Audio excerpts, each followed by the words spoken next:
کیا آپ جانتے ہیں ایک ایسی قوم ہے جو عربی میں آل ابراہیم پر درود بھیجتی ہے، اپنی ہر نماز میں ان پر سلام بھیجتی ہے، ان کی سلامتی کی دعا کرتی ہے مگر عربی میں، اور جب نماز ختم ہو جاتی ہے تو اردو میں ان پہ لعن طعن کرتی ہے، ان کے ملک کو تباہ و برباد کرنے کی دعا کرتی ہے۔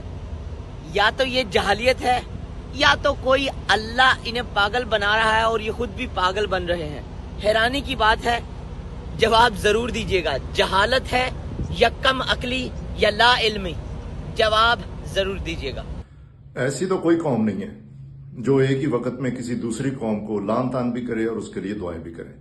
یہ بات تو ویسے ہی انسان کے عقل و شعور سے بہت دور کی ہے، کسی منطق پر بھی یہ پوری نہیں اترتی کہ ایک قوم جو سی ہے وہ لعن طعن بھی کر رہی ہے اور اس دوسری قوم کے لیے وہ دعائیں بھی مانگ رہی ہے۔ جان شاکی صاحب، ایسی باتیں کرنے کا مقصد تو صرف ایک ہی ہوتا ہے کہ حقائق کو چھپایا جائے اور باتوں کو توڑ موڑ کر آدھا سچ آدھا جھوٹ ملایا، مکس کیا، ویڈیو بنائی اور لوگوں کو گمراہ کرنے کے لیے اس کو استعمال کیا۔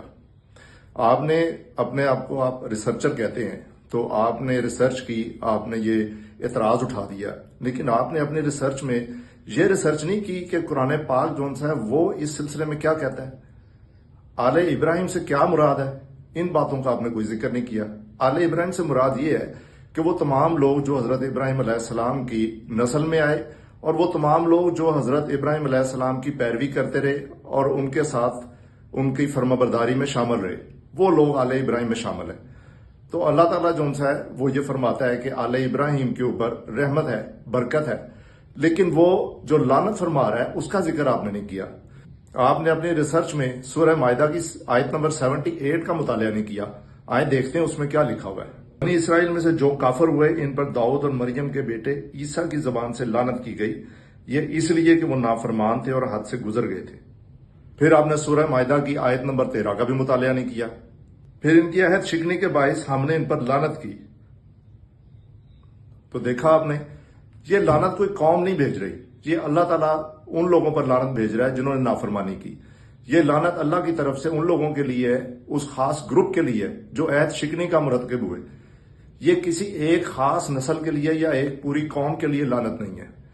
اس چیز کا پروف میں آپ کو قرآن سے ہی دیتا ہوں کہ اللہ تعالیٰ نے ان لوگوں کے لیے کیا فرمایا جو اللہ کی فرما برداری کرتے رہے۔ اگر آپ نے اپنی ریسرچ پوری کی ہوتی تو آپ بھی اس آیت سے واقف ہوتے۔ سورہ آل عمران کی آیت نمبر 113، وہ سب برابر نہیں، اہل کتاب میں سے ایک فرقہ سیدھی راہ پر ہے، وہ رات کے وقت اللہ کی آیتیں پڑھتے ہیں اور وہ سجدے کرتے ہیں۔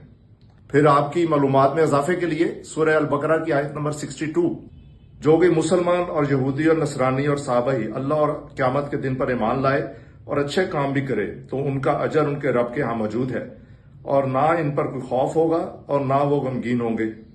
تو آپ نے دیکھا کہ اللہ تعالیٰ نے یہ لعنت صرف ایک خاص گروپ کے لیے خود کی ہے، کسی قوم نے نہیں کی۔ اب آپ لوگ ہی بتائیں کہ جان شاکی صاحب نے جو دعویٰ کیا اپنی ویڈیو میں وہ کم علمی ہے، جہالت ہے یا لا علمی ہے؟